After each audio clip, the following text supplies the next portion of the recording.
My name is Gavin Evans, and this is my review of Annihilation. And this will be a spoiler-filled review, so if you haven't seen it, go and watch it, then come back and watch this review because I will be going in depth. Now, this is a movie that lots of people love and say it's absolutely amazing. And I'm gonna be honest, I don't get the high praise this movie gets. I think it's fine, I enjoy it, but it's nowhere near as good as some people will say.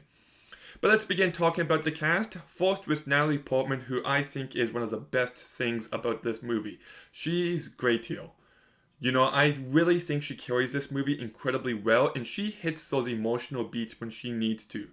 That one scene early on when Kane comes home and she can't believe her eyes and she's just overwhelmed with emotion. You completely believe it, and it's powerful. And I do think this character is very well written. There's one scene early on where she gets invited to a barbecue by a coworker, and you view that scene one way early on, but by the end, that scene takes on an entirely different meaning, and I like the way that we see her character actually deal with grief and regret over her past mistakes and how she's self-destructing by going on this mission. I think that's one great element of this movie, but if I'm being honest, every other cast member is completely underutilized and just ends up being underwhelming. Like, you've got Oscar Isaac, who's fine, but he's not given all too much to do. You've got Jennifer Jason Leigh, who I don't think is actually good in this movie. I think she was very miscast. You've got Tessa Thompson, who has nothing to do. Gina Rodriguez, who has nothing to do. Tuva Surini, who has nothing to do. Sonia Mizuni, who had nothing to do. David Geisy, who's good in one scene, and he serves his purpose well. And then you've also got Benedict Wong, who's fine in the incredibly minor role he has. So with the exception of Natalie Portman, almost every other character feels forgotten about. And this movie is directed by Alex Garland, and I do think he does a good job. I love the atmosphere and how this movie looks.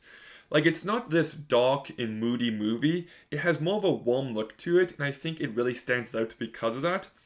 And I do like the musical score by Geoff Barrow and Ben Salisbury quite a bit. Just the do.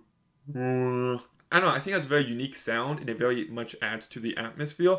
What I don't like is the choice of songs within this movie. They kind of going for a folksy vibe with some Crosby, Stills, and Nash, and I just don't think it complements the movie at all. It feels like it just doesn't belong here.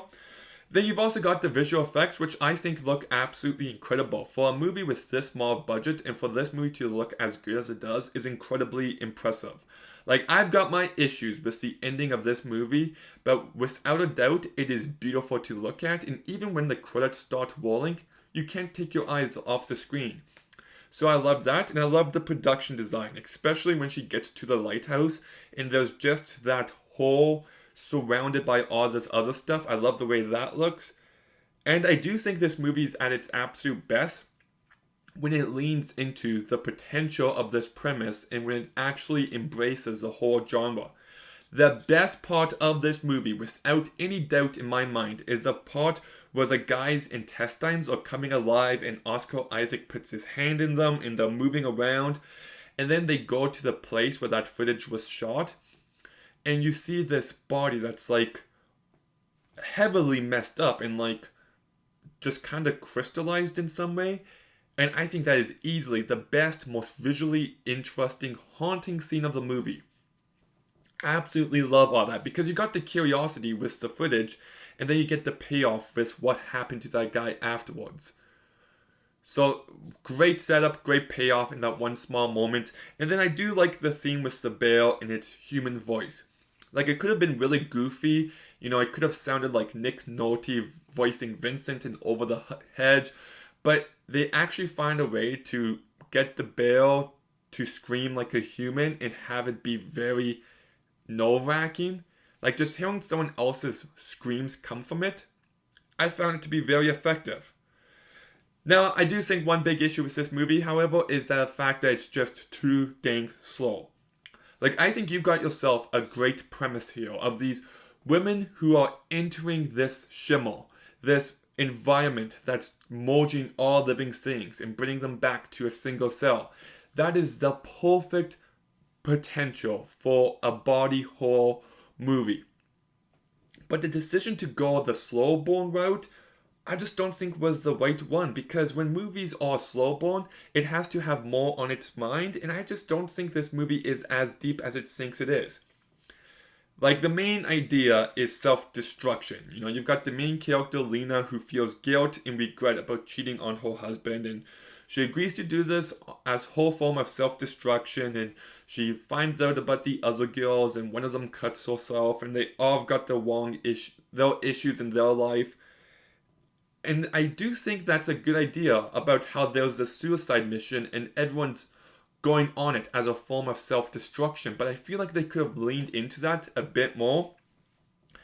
And like, there's not much else to discuss thematically. Like, you've got the ending, which apparently the aliens represent cancer, and I don't think, if that is what Alex Garland was going for, that works in any way. It's just not interesting, and it's just one of those endings where it's trying to be deep and meaningful, but just comes across as dumb and pretentious. It just doesn't work for me in any ways. So thematically and emotionally, it feels empty. So I think that's a huge missed opportunity. And just a few other issues is I don't like how in the end of this movie she's encountering this alien which comes across to be this super strong, indestructible force, and then she just outsmarts it like that. I didn't like that at all. I don't like the fact that the first creature they encounter is a crocodile. That was a very lame way to begin the thrills, I guess, of this movie. And I also thought the framing device of Natalie Portman after the event talking to Benedict Wong was just very unneeded. So, like, look, I do like this movie. I do love the directing and the visuals, and when it embraces the horror genre, that's when this movie's at its absolute best. You've got yourself a great lead performance in Natalie Portman, but this film just isn't as deep or complex as it thinks it is. It moves a bit too slow, and the longer it goes on for, the more I lose interest. The more I realize there's not much more to this movie, and I think it ends on a very unsatisfying note. And it doesn't help that the majority of the cast, the majority of the characters just add nothing to this movie. So I like it, I think it's fine enough, but it's nowhere near as great as some people make it out to be. It's not a special movie, it's fine. So I'm going to go ahead and give Annihilation a 6 out of 10. I'm not even kidding, where I think this movie would be infinitely better if he took a campier approach and turned it into a full-out body horror movie like From Beyond. I think that would be a much, much better movie. And what we got here is still fine, but doesn't live up to the potential of what it could be. We need more body horror movies. We don't get them enough. The last one I saw, I have a speech impediment, was The Beach House, which was actually a pretty decent, underrated movie from 2020. But yes, but have you seen Annihilation?